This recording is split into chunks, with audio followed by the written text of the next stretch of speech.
ఇంకేం చూపించాలే? పాపం చిట్టి మనసు పడి మొగుడు సంపాదనతో బట్టలు కొనుక్కుంటే చూసి వాడాలి, ఇంటి ఖర్చులకి కావాలి అని క్లాసులు పీకావు కదా.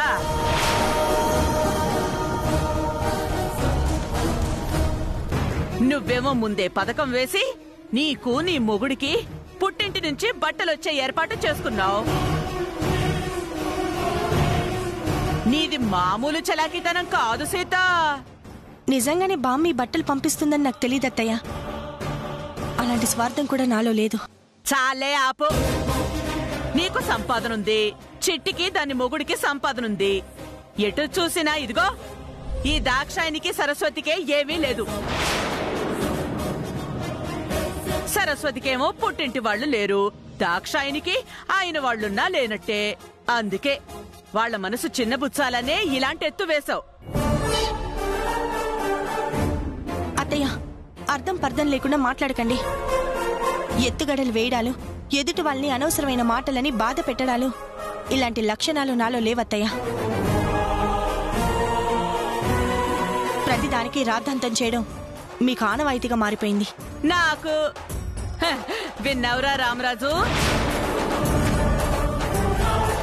నేను రాద్ధాంతం చేస్తున్నానంట.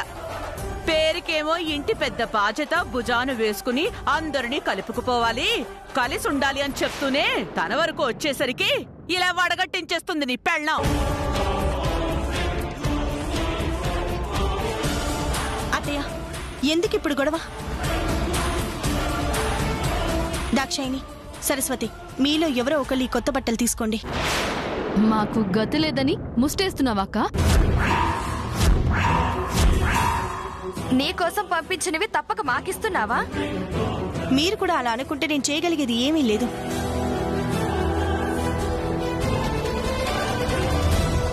పంతులు గారు, ఒక పని చేయండి. చెప్పండమ్మా. ఈ కొత్త బట్టలు తీసుకెళ్లి మా కుటుంబం తరపున పండగ పూట స్వామి వారికి సమర్పించండి. ఇక మీ గొడవలు వాదనలు పూర్తయ్యాయని నాకు కన్ఫర్మేషన్ ఇస్తే కనీసం ఇప్పుడైనా పూజ మొదలు పెడతాం. పంతులు గారు, మీరు ప్రారంభించండి. అయ్యా, అందరూ కూర్చోండి. రామరాజు గారు, బొట్టు పెట్టుకోండి. ఓం శ్రీ మహాగణాధిపతే నమః. శ్రీ గురుభ్యో నమః. హరి ఓం. గురు బ్రహ్మ గురు విష్ణు గురుదేవో మహేశ్వరః. గురు సాక్షాత్ పరబ్రహ్మ తస్మై శ్రీ గురవే నమః. శ్రీ మహాగణాధిపతే నమః. శ్రీ గురుభ్యో నమః. ప్రార్థన నమస్కారం సమర్పయామి. ఓం యస్య వానవరూపాభ్యాం యా దేవి సర్వమంగళ తయోః సంస్మరణ సుంతాం దరసో జమంగళం లాభస్తేషాం జయస్తేషాం గృహస్తేషాం పరాభువ ఏషామిందీవరస్య ముదయస్తో జనార్దనః ఆపదాం పహత్తారం ధాతారం సర్వసంపదాం లోకాభిరామం శ్రీరామం భూయో భూయో నమామ్యహం. సర్వమంగళమాంగళ్యే శివే సర్వార్థసాధికే శరణ్యే త్రయంబకే దేవి నారాయణి నమోస్తుతే. ఓం శుంఖాయ నమః. ఓం ఏకదంతాయ నమః. ఓం కపిలాయ నమః. గజగన్నికాయ నమః. లంబోదరాయ నమః. వికటాయ నమః. విఘ్నరాజాయ నమః. ధూమకేతవే నమః. గణాధ్యక్షాయ నమః. పాలచంద్రాయ నమః. గజాననాయ నమః. వక్రతుండాయ నమః. శూర్పకర్ణాయ నమః. హేరంబాయ నమః. స్కందపురుషాయ నమః. సర్వసిద్ధిప్రసాదకాయ నమః. శ్రీ మహాగణాధిపతే నమః. నానాజోల్ పరిమళ పత్రపుష్పాన్ని సమర్పయామి. ఓం నిధనపతే నమః. నిధపదాధికాయ నమః. ఊర్ధ్వాయ నమః. ఊర్ధ్వలింగాయ నమః. హిరణ్యాయ నమః. హిరణ్యలింగాయ నమః. సువర్ణాయ నమః. సువర్ణలింగాయ నమః. దివ్యాయ నమః. దివ్యలింగాయ నమః. శివాయ నమః. శివలింగాయ నమః. జ్వాలాయ నమః. జ్వాలలింగాయ నమః. ఆత్మాయ నమః. ఆత్మలింగాయ నమః. పరమాయ నమః. పరమలింగాయ నమః. ఏతస్సోమస్య సూర్యస్య సర్వలింగస్థాపితే పాణిమిత్రం. సీత, ఉగాది పచ్చడితో నీకు ఈవేళ భంగపాటు తప్పదు. అయ్యా, లేచి దండం పెట్టుకోండి. వినాయకరే నమః. శశిశేఖరాయ నమః. వామదేవాయ నమః. విరూపాక్షాయ నమః. కపద్దినే నమః. నీలలోహితాయ నమః. శంకరాయ నమః. సోళవాణియే నమః. అట్వాంగనాయ నమః. విష్ణువల్లభాయ నమః. శవిష్టాయ నమః. అంబికానాథాయ నమః. శ్రీకంఠాయ నమః. భక్తోత్సలాయ నమః. భవాయ నమః. సర్వాయ నమః. సర్వలోకాయ నమః. నానావిధోపి. ఓం మహాలక్ష్మీ నమః. ఓం ఐద్రీం శ్రీం వక్రదే నమః. వక్రదే నమః. విద్యాయ నమః. సురుద్యే నమః. పరమాత్మనే నమః. వాచే నమః. పద్మోలయాయ నమః. పద్మే నమః. సుజయ నమః.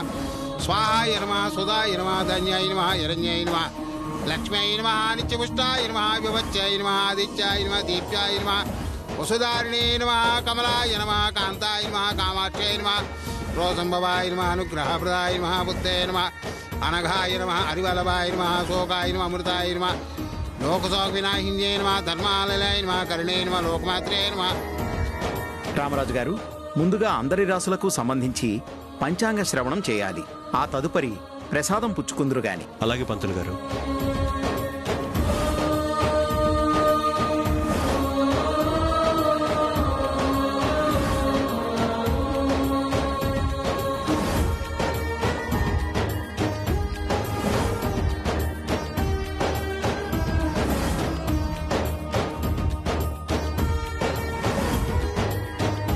రామరాజు గారు, మీ రాశి ప్రకారం రాజపూజ్యం 8, అవమానం 8, ఆదాయం 7, ఖర్చు 14.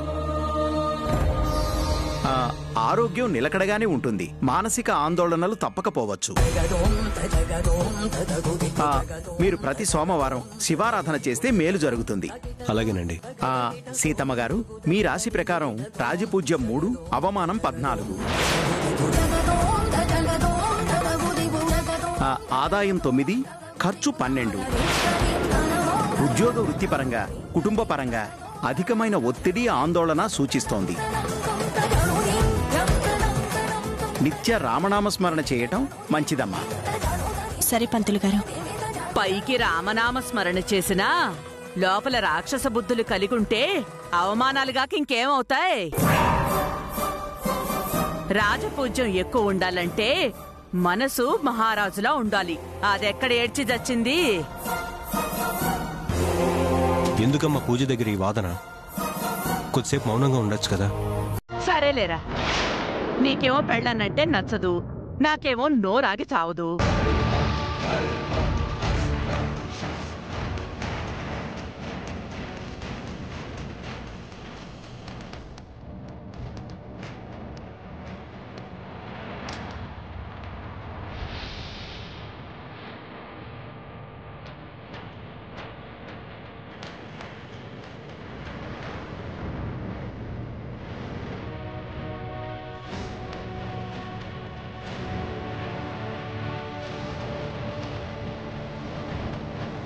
మంచిది పంతులు గారు.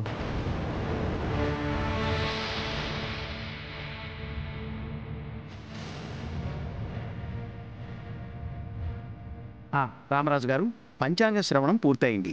ఏంటి పంతులు పూర్తయ్యేది? పనుడికి కూడా చెప్పావు, మరి నాకు చెప్పవా? పెద్దమ్మ గారు, ఈ ఇంట్లో అందరికీ అవమానం ఎక్కువ ఉందని వచ్చిందండి. అందుకు కారణం మీరే అవుతారు కాబట్టి మీరేం చెప్పించుకోవాల్సిన అవసరం లేదు. నోరు మొయిరా పడుతాయి. ఇంకొక మాట మాట్లాడితే గుండ్రాయితో తల మీద కొడతా. నువ్వు చెప్పు పంతులు. మీ రాశి చెప్పండమ్మా. వృశ్చికం. రుచికో అంటే తేలే కదా పంతులు గారు? అవును నాయన. అవును అనుకున్నా. ఈవిడ గారు అందరినీ కుట్టి హింసిస్తుంటే తేలే అనుకున్నా. నువ్వు నోరు మొయిరా. చెప్పండి పంతులు గారు. అమ్మా, రాజపూజ్యం 12, అవమానం 2, ఆదాయం 14, ఖర్చు 0. ఈ సంవత్సరమంతా మీకు ఏ మానసిక ఆందోళనలు లేవు. బాధ పెట్టే వాళ్ళకి ఆందోళన ఎందుకు ఉంటుందండి? తిండి ఎక్కువైతే హాని అని అందులో రాసలేదా పంతులు గారు? మారుతి, నువ్వు కాస్త ఆగు. సరే అమ్మగారు. చూసారా, జాతకం అంటే అది. రాజపూజ్యం 12 గౌరవించబడాలంటే రాసి పెట్టుండాలి. కొంతమంది జాతకాలేంటో అవమానాలు ఎక్కువ. పంచాంగ శ్రవణం పూర్తయింది. సీతమ్మ గారు, ఇక అందరికీ ఉగాది పచ్చడి పంచండి. అలాగే పంతులు గారు.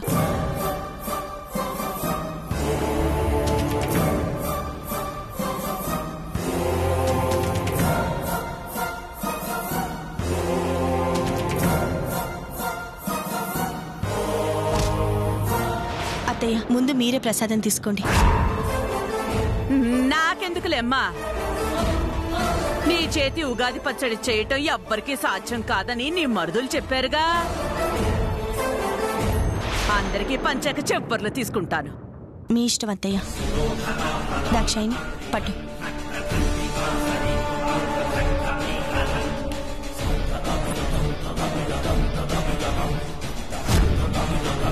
సీతక్క నాకు పెట్టవా? ఒక్క నిమిషం.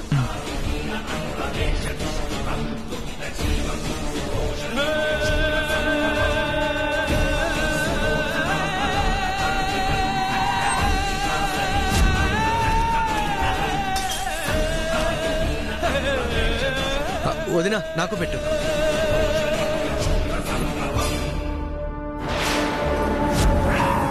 వదినా బల్లి.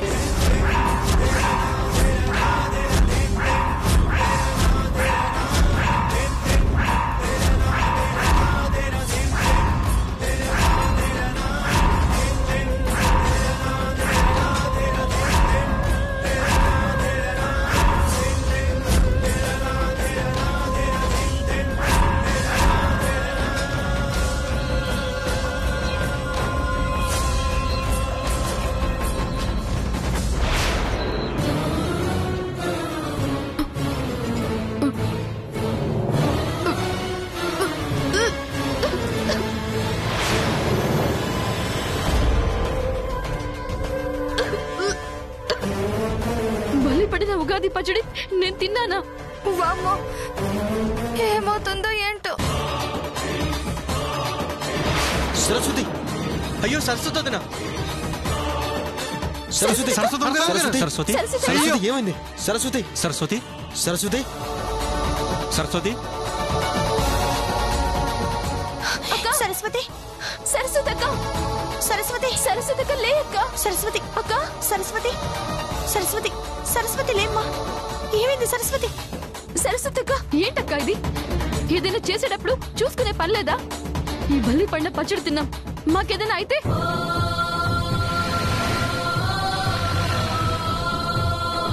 సరస్వతి సరస్వతి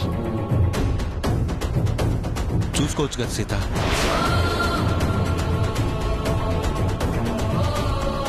ఎందుకు చూసుకుంటుంది? చూసుకోదురా, కడుపుతో ఉన్న పిల్లుంది, ముసల్దాన్ని నేనున్నాను, ఇంట్లో ఇంతమంది ఉన్నాము, ఎవరెవరికి ఏమైతే దానికెందుకు, ప్రాణాలు పోతే దానికెందుకురా? అత్తయ్య ఏంటి మీరు? నేనేమైనా కావాలని చేశానా? కావాలని చేసావనట్లేదమ్మా, జాగ్రత్తగా చూసుకోమని అంటున్నాను. అరే, పండగ ప్రసాదం చేశావు, శుచి శుభ్రత ఉండద్దు? చేసిన వెంటనే మూతలు పెడితే పల్లులు పడవు, పిల్లులు లాగవు. అసలే సరస్వతి కడుపుతో ఉంది, కళ్ళు తిరిగి పడిపోయింది. దీనికి ఏమవుతుందో, దీని కడుపులో ఉన్న బిడ్డకేమవుతుందో. అత్తయ్య అశుభం మాట్లాడకండి. అసలేమేం సీత నీకు? ఎందుకింత నిర్లక్ష్యంగా ఉంటున్నావు? పొరపాటున ఏమైనా నష్టం జరిగితే ఏంటి పరిస్థితి? అవన్నీ ఆవిడ గారికి ఎక్కడ తెలుస్తుందిలే బావగారు. ఎందుకక్క ఇంత మూర్ఖంగా చేసినావు? ఇంకా నయం, అందరూ పచ్చడి తినలేదు. అసలు నువ్వేనా వదినా? ఎవరైనా తప్పులు చేస్తే నిలదీసే నువ్వే ఇలాంటి తప్పులు చేస్తే ఎలా వదినా? ఇప్పుడు చూడు ఏమైందో. సరస్వతి సరస్వతి లే సరస్వతి. అనయ్య, నేను వెళ్ళి డాక్టర్ని తీసుకొస్తాను. త్వరగా తీసుకురారా. సరస్వతి సరస్వతి అక్క. శ్రవణ్, సరస్వతిని తీసుకెళ్లి లోపల పడుకోపెట్టు. సరే అని.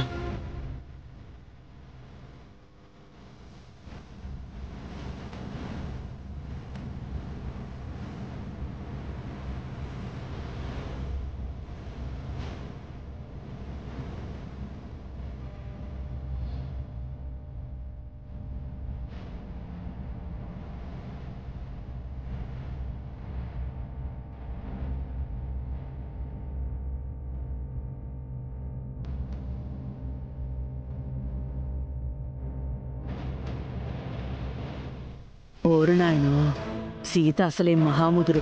బల్లి వేసింది నేనే అని కనిపెట్టిందంటే అందరి ముందు నిలబెట్టి కడిగేస్తుంది. ఇక్కడ ఎక్కువసేపు ఉండకుండా ఎంత దూరంగా వెళ్ళిపోతే అంత మంచిది.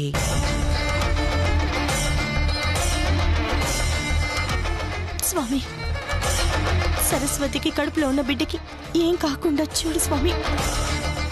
చూడు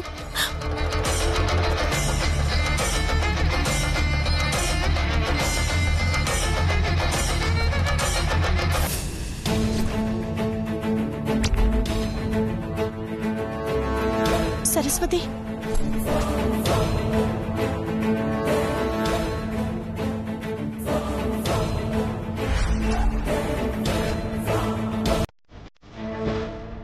రండి రండి డాక్టర్.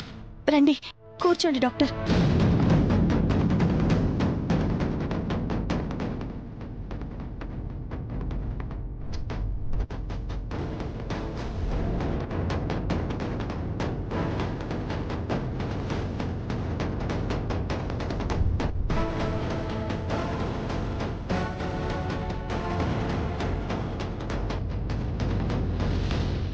ఉగాది పచ్చడిలో బల్లిపడి ఎంతసేపు అయింది?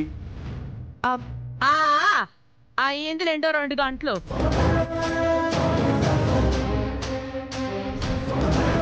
అవా అంటే సుమారుగా అయ్యింది అని అంటున్నాను. మీరంతా నన్ను చూస్తారేంటి? ఫుడ్ అయితే పాయిజన్ అయిన లక్షణాలు ఎక్కడా లేవు. డాక్టర్ గారు వేరే ప్రాబ్లం ఏం లేదు కదా? అలాంటిదేం లేదండి. నేను మెడిసిన్ రాసిస్తాను, చూద్దాం. అలాగే డాక్టర్.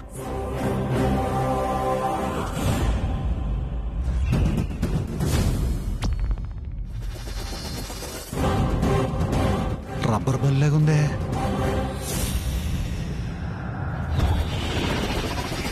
అమ్మగారు అమ్మగారు అమ్మగారు అమ్మగారు ఏమైంది మారుతి? ఉగాది పచ్చలో పడింది నిజమైన బల్లి కాదు అమ్మగారు, రబ్బర్ బల్లి.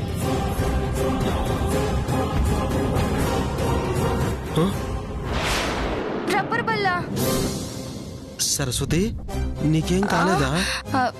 నిజానికేం కాలేదు. బల్లి అనేసరికి తర్వాత ఎలాగో స్పృహ తప్పుతుంది కదా అని భయం వేసి ముందే అలా పడిపోయా. నీ తింగర్తనం తగలయ్యా. నీ పొందే నీ బొంద హడలి చచ్చాం కదా. నథింగ్ టు వర్రీ, కంగారు పడాల్సిన అవసరం ఏం లేదు. ఇదిగోండి ఈ మందులు తీసుకోండి.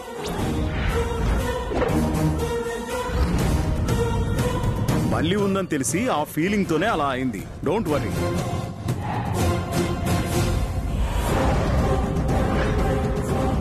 మారుతి డాక్టర్ని పంపించిరా. అలాగేనండి. Thank you doctor. రండి.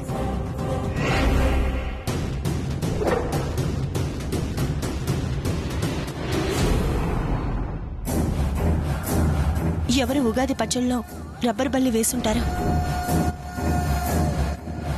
మేం కాదక్క. మేం కాదు వదినా.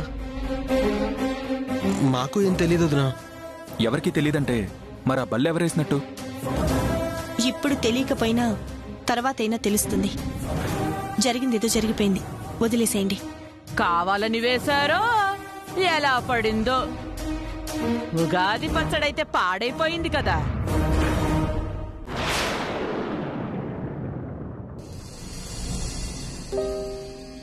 సారీ వదినా, సరస్వతి కళ్ళు తిరిగి పడిపోయేసరికి తొందరపడి మాట అన్నాను. నన్ను క్షమించొద్దునా. పర్వాలేదు శ్రవణ్, భలేవాడివే. నాకు తెలీదా? సరస్వతి నువ్వు రెస్ట్ తీసుకో. పదండి రండి, నువ్వు పడుకో.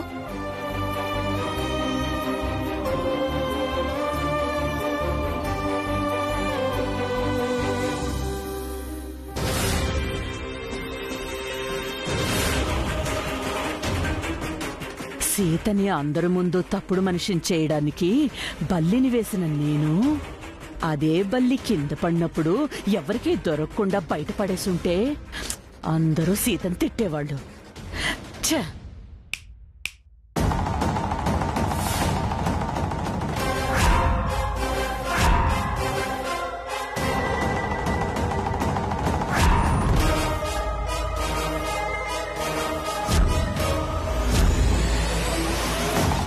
ఇదేంటి, చైనా వాడిని ఇండియా వాడు చూస్తున్నంత కోపంగా నా వైపే చూస్తోంది.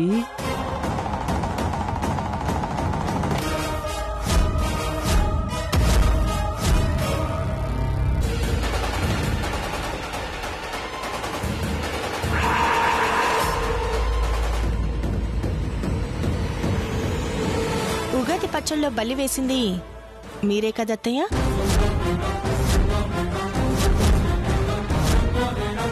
ఇదిగో సీత, అనవసరంగా నన్నంటే ఊరుకొని చెప్తున్నా.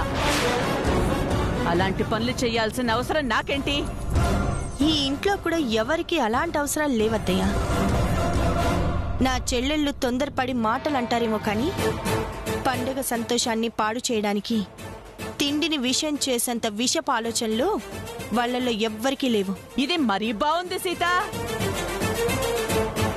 వంటగదిలో ఉగాది పచ్చడి కలిపింది నువ్వు. నేనసలు ఆ ఛాయలకే రాలేదు. దాని మీద మూత పెట్టకుండా నువ్వ జాగ్రత్తగా ఉండి నా మీద నింద వేయాలని చూస్తున్నావా? చూడండి అత్తయ్య, మీరు ప్రతిసారి చిన్న విషయానికి చిల్లర విషయాలకి నాతో గొడవ పడాలని, అందరితో మాటలు అనిపించాలని ఎందుకు కంకణం కట్టుకున్నారో నాకైతే తెలీదు.